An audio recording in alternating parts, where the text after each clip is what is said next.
Oke, kembali lagi dengan Daily di channel. Jadi hari ini kita akan membahas 3 rumus baru. Yang pertama rumus itu adalah average if. Terus yang kedua adalah rumus sum if. Yang ketiga adalah count if. Rumus average if itu sama seperti rumus average, tapi dia akan mencarikan rata-rata dari suatu range dengan kondisi atau kriteria tertentu. Begitu pula sum if juga menjumlahkan data pada suatu range dan mengacu pada kondisi atau situasi syarat tertentu. Terus yang ketiga adalah rumus count if, itu untuk menghitung jumlah sel pada sebuah range data yang memenuhi kriteria atau syarat tunggal yang kita tentukan. Nah, di sini kita mempunyai tabel yang kemarin, seperti kita belajar VLOOKUP kemarin. Di sini kita ada tambahan tabel, itu yang pertama adalah tabel rata-rata, tabel yang berisi lulus dan tidak lulusnya nilai rata-rata. Terus yang kedua adalah tabel jumlah dari laki-laki dan perempuan, jumlah siswa laki-laki dan perempuan. Terus yang ketiga adalah total nilai yang lulus dan tidak lulus. Untuk tabel pencarian nilai rata-rata, itu kita akan menggunakan rumus average if. Kita langsung saja mencari nilai rata-rata dari siswa yang lulus. Kita langsung saja average if, kurung buka seperti biasa, kita cari range lulus dan tidak lulusnya, kita blok. Oke, kita kunci dia. Koma kriterianya. Nah, di sini kriterianya adalah lulus dan tidak lulus. Jadi, kita bisa ketik lulus sebagai kriteria lulus. Koma, kita blok kolom rata-rata nilai. Oke, kita kunci dia, kurung tutup.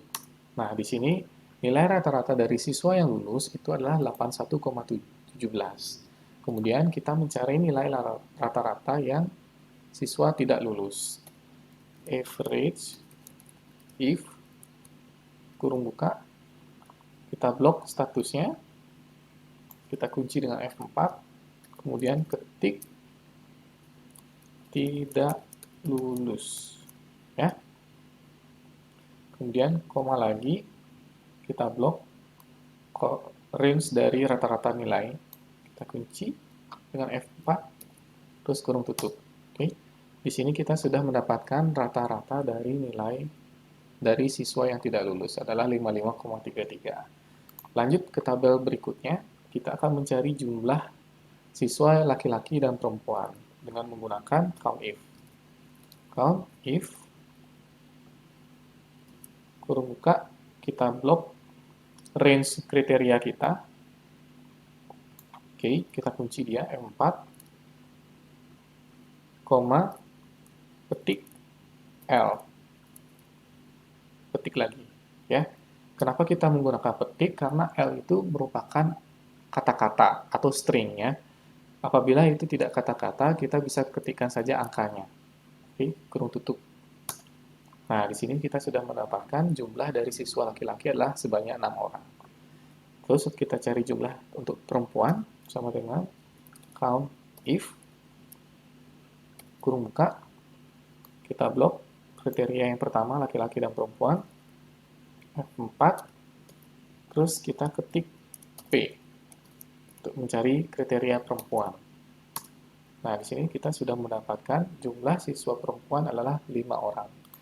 Sekarang yang terakhir, kita akan menggunakan rumus sum if untuk mencari total nilai dari siswa yang lulus dan tidak lulus. Oke, sama dengan sum if, kurung buka, sama seperti average if tadi, kita blok status, M4, koma, kita blok, kita masukkan kriterianya, lulus, tanda petik lagi, koma, kita baru blok total nilainya dia. Kita kunci dengan F4.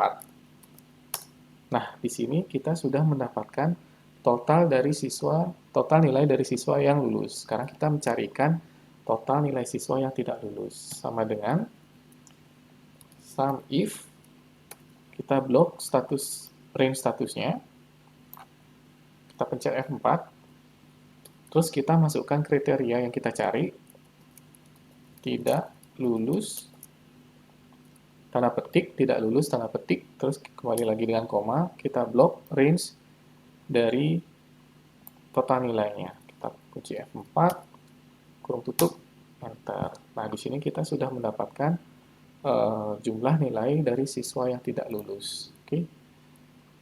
Jadi sangat simpel ya.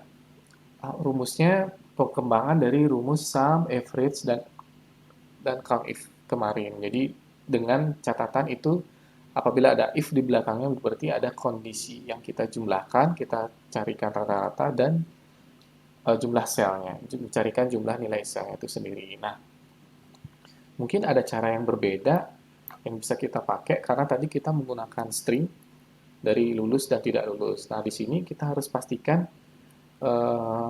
syarat yang kedua itu adalah jika yang kita cari di sini sama, misalkan ini lulus, sama dengan status di range status lulus. Jadi kita bisa ganti, sorry, kita bisa gunakan, kita bisa ganti di sini tanda petik lulus tadi dengan memasukkan sel lulus.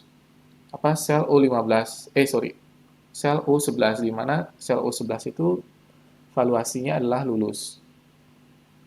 Kita masukkan ketik O11 ya. Oke, hasilnya akan sama. Jadi O11 itu adalah kata-kata lulus dengan syarat ini sama. Begitu pula dengan yang tidak lulus. Misalkan kita ganti kata-kata tidak lulus itu menjadi O12. Maka hasilnya akan tetap sama. Ini juga bisa diganti dengan O15 ya. Jadi string L ini kita bisa ganti ya dengan O15. Hasilnya akan tetap sama. Perbedaannya hanya apabila kita mengetik tidak lulus atau lulus, itu kita harus isikan tanda petik. Karena syarat tanda petik itulah kita memasukkan nilai kata-kata atau string. Sedangkan kalau nilainya itu berupa angka atau sel, jadi kita tinggal masukkan kode selnya saja. Seperti itu. Nah, sekian pembelajaran hari ini. Apabila ada pertanyaan, silahkan tulis di komentar. Dan jangan lupa like dan subscribe channel Daily IT untuk kita bahas tutorial selanjutnya. Terima kasih, sampai jumpa.